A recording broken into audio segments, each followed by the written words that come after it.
Uma reflexão que eu trago, algo sobre o inimigo oculto.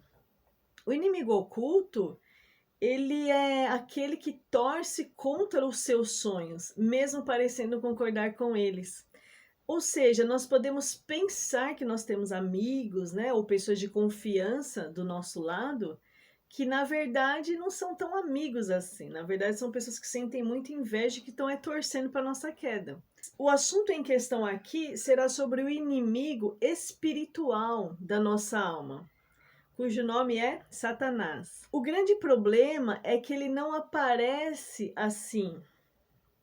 Ele não aparece desse jeito. Ele não se apresenta para as pessoas dessa forma. Ele se apresenta assim.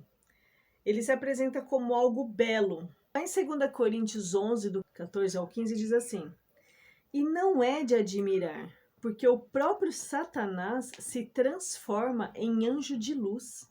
Não é muito, pois que os seus próprios ministros se transformem em ministros de justiça, e o fim deles será conforme as suas obras. Aqui está se referindo aos falsos apóstolos, né, aos falsos profetas que surgirão.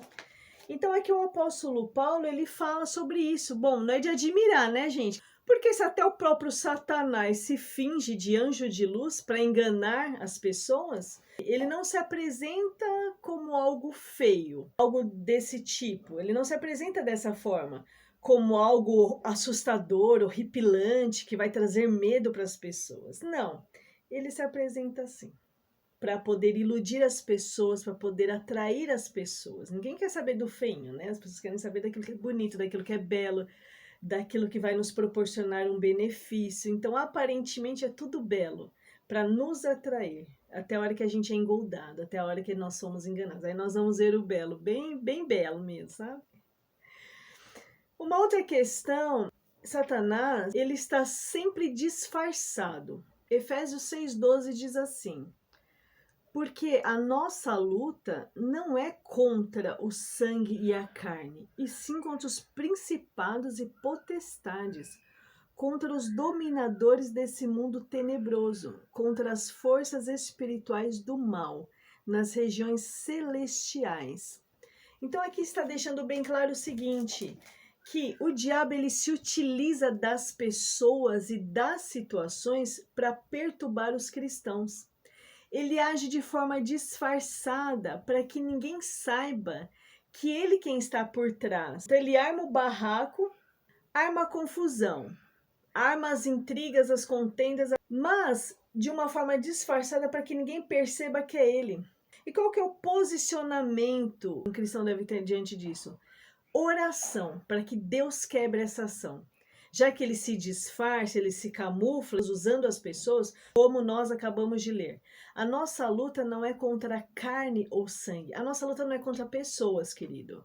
A nossa luta não é a gente chegar lá no serviço com aquela pessoa que está se levantando contra nós e lá socar a pessoa, e lá pagar o mal com o mal e lá se vingar. Não, a vingança pertence a Deus. Para começo de conversa, a palavra de Deus nos ensina. Às vezes vizinhos também, né? Às vezes se levanta, às vezes tem uma perseguição ali, uma implicância com a gente não tá dando motivo, não tá fazendo nada para ofendê-los. O que é isso? Não é a carne ou o sangue, não é eu chegar lá e socar a pessoa que tá ofendendo, me perseguindo, me prejudicando em alguma coisa. É quebrarmos essa ação com oração. É a oração que vai quebrar o jugo, que vai quebrar a malignidade do inferno, a ação demoníaca por trás daquela situação. Devemos ter esse entendimento. O diabo está sempre disfarçado. Ele não chega, ó, sou eu, viu? Vim aqui para destruir vocês, vim aqui para trazer confusão no casamento de vocês, ó, vim aqui trazer confusão na família, nos filhos. O diabo não vai chegar dessa forma. Ele vai chegar disfarçado, se utilizando das pessoas. Que pessoas? As pessoas que dão abertura para ele agir, com seu mau caratismo, com as suas más atitudes. Isso são brechas que o diabo entra para estar agindo por meio da pessoa. O diabo também, ele age de uma forma sutil. Como que seria isso? De uma forma bem tranquila, chega devagarzinho, como quem não quer nada, sem mostrar quem ele é. aqui veio sutilmente. Ele vai se aproveitando da fraqueza das pessoas, ele vai se aproveitando do pensamento. Aí alguém fala assim: ah, mas o diabo não sabe o que nós pensamos. O diabo realmente não sabe o que nós pensamos, mas com as nossas atitudes, com as nossas ações e com aquilo que falamos, ele acaba descobrindo aquilo que pensamos, aquilo que nós sentimos. Ele vai se aproveitando das brechas que a gente vai dando, daquilo que a gente vai falando, das nossas atitudes, dos nossos procedimentos para agir. Um exemplo disso se encontra em Gênesis 3, com Eva. Qual que foi a situação ali? Deus já havia dado uma ordem para Adão. Adão, você tem liberdade para comer de tudo desse jardim, menos da árvore do conhecimento do bem e do mal. E essa ordenança para Adão, Adão passou para Eva. Olha a Eva lá rodeando, lá por perto, bisbilhotando, perto de onde Deus falou para não estar. Alguém fala assim para mim, mas como que a gente sabe que Eva estava lá perto? Daqui a pouco eu vou te falar por que dá para entender que a Eva estava perto. E o que aconteceu nesse episódio? Satanás se apodera da serpente, que era a mais sagaz de todos os animais ali, a mais perversa. O diabo se aproveitou desse instinto da serpente para se apoderar dela. E por meio da serpente, ele começou com uma conversa com Eva. Quer dizer que você não pode comer dessa árvore? Começou ali um diálogo, mas sutilmente, querido. Foi sutilmente, não chegou assim, eu sou o diabo, viu? E vim te forçar a comer a que Deus falou para você não comer. Não foi dessa forma. Foi devagarzinho, num blá blá blá, numa conversa aqui, numa conversa lá, uma indireta aqui e ali e vai. Mas Deus falou para você não comer, não é pra gente comer, senão a gente vai morrer. A serpente falou, não, certamente não morrereis. Não, sabe por que Deus falou isso? É porque ele não quer que vocês conheçam o bem e o mal igual ele conhece, sutilmente. Aquela conversa ficou ali na mente de Eva. Ela não já chegou e deu um chega pra lá na serpente. Ó, vai pra lá com essa conversa que já foi me dada orientação que eu não posso, não vou fazer, acabou. Não, ela não foi. Ela foi no blá blá blá da serpente, ficou lá perto da árvore, ficou pensando em tudo que a serpente lhe falou. E a Bíblia diz o seguinte: vendo que o fruto era agradável aos olhos e boa de se comer, por aí a gente já sabe que Eva estava rodeando ali a árvore que Deus falou que não era para tocar no fruto. Por essa posição. Porque como que ele ia ver que era agradável aos olhos e boa para se comer? Sinal que estava lá perto, estava lá observando, estava lá rodeando aquilo que Deus falou que não era para fazer. Como isso aconteceu? Aos poucos. Sutilmente Satanás se aproveitou de uma situação, jogou uma conversa, e ela ali pensando, e daqui a pouco ela ali estendendo a mão e pegando do fruto que não era para comer, do fruto proibido. E a pessoa, além de comer, ai, agradável mesmo, não é que é boa? Foi lá e também chamou o marido. Olha, vem ver, é boa. E vai o maridão lá e vai comer também, né? Então os dois já entraram na questão aí. Mas para dizer o quê? Sobre a sutileza de Satanás. Tiago 1, do 14 ao 15 diz assim: ao contrário, cada um é tentado pela sua própria cobiça, quando esta o atrai e o seduz. Então a cobiça, depois de haver concebido, dá a luz ao pecado. E o pecado, uma vez consumado, gera a morte. Eva foi tentada pela sua própria cobiça. Ela estava lá rodeando já árvores, o povo já desóia lá no negócio já faz tempo. Satanás já estava lá filmando. Se apoderou da serpente, lá com a conversinha. Ela foi tentada pelo seu próprio desejo, e o seu próprio desejo, a sua própria cobiça, o atraiu e o seduziu. Satanás, nessa sutileza, ele só foi um instrumento para fazer com que ela caísse naquilo que ela mesma já estava desejando. O desejo pode acontecer no coração de qualquer pessoa, do bem, do mal, seja lá do que for. Mas pode se parar ali. Eu tive um desejo de algo, mas não é bênção. Opa, deixa eu me afastar, deixa eu parar, deixa eu mudar de assunto. Não foi o que aconteceu com Eva. Ela deu lugar, ela avançou nas suas cobiças e cedeu à tentação.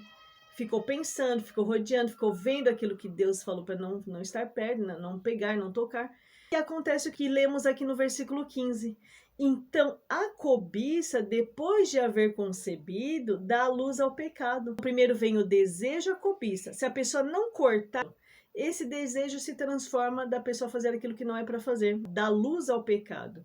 E o pecado, uma vez consumado, gera a morte. Foi exatamente o que aconteceu com Eva. Veio o desejo, veio a tentação, ela não parou por ali, ela deu continuidade. No que ela deu continuidade, ela concebeu ali o pecado. E no que concebeu o pecado, gerou a morte. E antes que, né, Adão e Eva estendessem a mão para pegar lá do fruto da árvore da vida, para eles não viverem eternamente, Deus já os expulsou do jardim lá do Éden.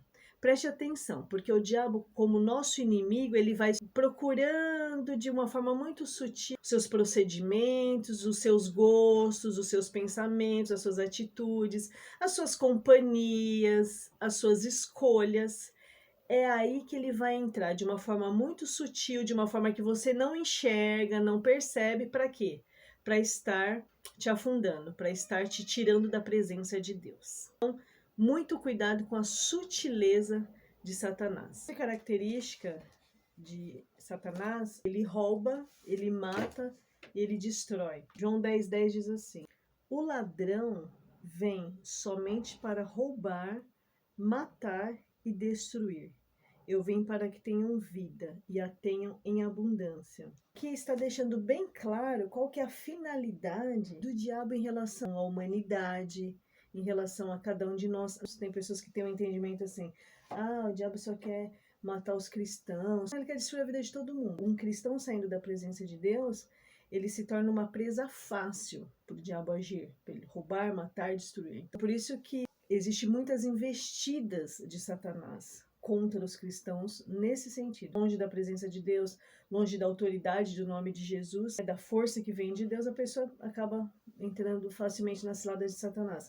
Mas não somente os cristãos, todo o mundo. Ele veio com esse intuito: roubar. Roubar o quê? Roubar a paz, roubar a alegria, roubar aquilo que Deus tem na vida das pessoas, matar a fé, matar a disposição da pessoa na presença de Deus, matar a vida espiritual com Deus, destruir moralmente, espiritualmente, fisicamente. A questão é a seguinte: o inimigo da nossa alma, ele não brinca. Ele não veio para ser bonzinho com você, ele veio com esse objetivo: roubar, matar e destruir. O diabo mente que só. Evangelho de João 8, do 44 ao 45, diz assim: vós sois do diabo, que é vosso pai, e quereis satisfazer-lhe os desejos? Ele foi homicida desde o princípio e jamais se firmou na verdade, porque nele não há verdade. Ele foi homicida desde o princípio. Lembra que foi falado agora há pouco da Eva, que ele rodeou a Eva ali? Desde esse princípio ele já estava com o intuito de matar a vida espiritual deles com Deus. Não é confiável, porque nada do que ele fala é verdade. Ele pode até usar a verdade, mas distorcer de uma forma para que a pessoa seja enganada por ele. O verso 44, vós sois do diabo, que é vosso pai, e quereis satisfazer-lhes os desejos. Essa passagem é um diálogo que Jesus está tendo com os judeus. E os judeus estão meio que se crescendo. Eu tenho por pai Abraão. E aí Jesus fala: você tem por pai Abraão, então pratique as obras de Abraão, então. Mas nós não somos bastardos, nós temos Deus por pai. Aí fala assim: vocês não são filhos de Deus. Se vocês realmente fossem de Deus, vocês iriam me amar, porque eu vim de Deus. Se vocês me perseguem, vivem buscando ocasião contra mim, Jesus conclui o seguinte: vira, vós sois filhos do diabo. Satisfazer a vontade do vosso pai. Ele foi homicida e ele não se firmou na verdade. 44 diz assim: vós sois do diabo, que é vosso pai, e quereis satisfazer-lhe os desejos? Ele foi homicida desde o princípio e jamais se firmou na verdade, porque nele não há verdade. Quando ele profere mentira, fala do que lhe é próprio, porque é mentiroso e pai da mentira. Aqui Jesus já vem deixando claro. Tudo bem que foi um diálogo entre Jesus e os judeus, mas essa passagem pode também nos ensinar um princípio, uma questão acerca de Satanás, uma característica acerca de Satanás. Qual é essa? De que Satanás é mentiroso e pai da mentira. Além de tudo também, o diabo ele é acusador. O diabo é aquele que planeja tudo para a pessoa cair. Planeja um banquete, arma a cilada, vem com a sutileza, prepara a situação. Muito bem. Aí depois que a pessoa se entrega naquele erro, se entrega no pecado, depois que ela concebe, aí vem a acusação. Apocalipse 12:10. Aqui se refere-se ao final dos tempos. Então ouvi grande voz do céu proclamando: agora veio a salvação, o poder, o reino do nosso Deus e a autoridade do seu Cristo, pois foi expulso o acusador. Aqui está se referindo a Satanás, tá? Pois foi expulso o acusador de nossos irmãos, o mesmo que os acusa de dia e de noite diante do nosso Deus. Então, o Satanás é aquele que chega diante de Deus, acusa de dia e de noite. Foi assim que ele agiu com Jó, e assistia ali o que Jó fazia, e ia diante de Deus: o teu servo Jó, enche ele de bênção, porque ele tem riquezas, os filhos lá, tem tudo lá. Então por isso que ele te serve, por isso que ele é íntegro. E tem uma parte que Deus fala assim: de onde você veio? Satanás fala: de rodear e passear a terra. É bem isso que Satanás faz, fica rodeando, passeando, e vai ali só olhando, só preparando o cilado. Aí quando vem a situação, olha ele lá acusando, apontando: você não é o crentinho, mas você fez isso, você fez aquilo. Então vem aquele peso, aquela culpa. Ele cega o entendimento das pessoas sem Deus. Coríntios 4:4 diz assim: nos quais o Deus deste século, que é Satanás, cegou o entendimento dos incrédulos, né, daqueles que não acreditam em Deus, daqueles que não servem a Deus, para que lhes não resplandeça a luz do evangelho da glória de Cristo, o qual é a imagem de Deus. É isso que acontece com as pessoas sem Deus. O diabo tenta cegar até mesmo os cristãos. Certas questões espirituais, certas questões da Bíblia, que isso é mais forte com as pessoas que não têm Deus, com os incrédulos, como a palavra de Deus está dizendo. Elas estão dominadas pelo Deus desse século. E qual que é a intenção de Satanás cegar o entendimento dessas pessoas? Para que não resplandeça a luz de Deus, a luz da glória de Deus na vida dessas pessoas. Muitas vezes a gente está de fora, vendo a pessoa afundando na destruição, às vezes em vícios, às vezes em problemas familiares. Problemas todos nós temos, né? Cristãos, não cristãos, todos nós temos.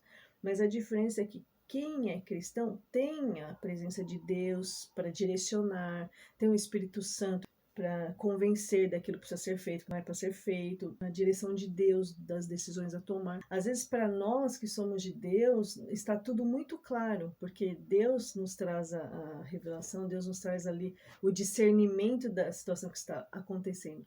Mas a própria pessoa que está naquela dificuldade, muitas vezes não enxerga. Não enxerga que de repente é uma seta do diabo, não é que é uma ação maligna, uma ação espiritual. Por que que não enxergam? Porque o diabo cega o entendimento das pessoas. Uma outra questão muito forte é que o diabo ele trabalha no nosso coração para nós não confessarmos os nossos erros. O diabo ele tira proveito de pecados ocultos, aqueles pecados que não são confessados a Deus. O que que o diabo faz com isso? Ele trava a vida espiritual das pessoas, porque elas ficam carregadas de culpa, achando que não são dignas do perdão de Deus. Isso é um fator muito forte. Existem muitas pessoas, muitos cristãos inclusive, não têm coragem nem de confessar seus erros. E isso vai ficando uma culpa, vai ficando travado espiritualmente, não consegue avançar. Não se acha digno do perdão de Deus, não se acha digno de participar de algo na igreja, de ter um ministério, de avançar. E o diabo vai só trabalhando no coração dessas pessoas. Em que sentido? Para que elas não confessem as suas situações. 1 João 2, verso 1 diz assim: filhinhos meus, essas coisas vos escrevo para que não pequeis. Se todavia alguém pecar, temos advogado junto ao Pai, Jesus Cristo, o justo. Aqui já começa falando assim: olha, não é para você pecar. Aqui ninguém está incentivando a pecar. Mas se acontecer, impossível, né, querido? Alguém deixar de pecar totalmente, até Jesus voltar, alguma coisa nós vamos falhar, algum pecado iremos cometer. Somos perfeitos, estamos ali no processo ainda. O conselho é: não peque. Mas se pecar, você tem um advogado junto ao Pai, Jesus Cristo. 1 João 1, do 8 ao 9 diz assim: se dissermos que não temos pecado nenhum, a nós mesmos nos enganamos e a verdade não está em nós. Aqui entra um pouco do que eu falei agora há pouco. Se nós falarmos que não temos pecado, Nós enganamos a nós mesmos, nós somos mentirosos, porque todos nós cometemos em algum momento da vida pecados.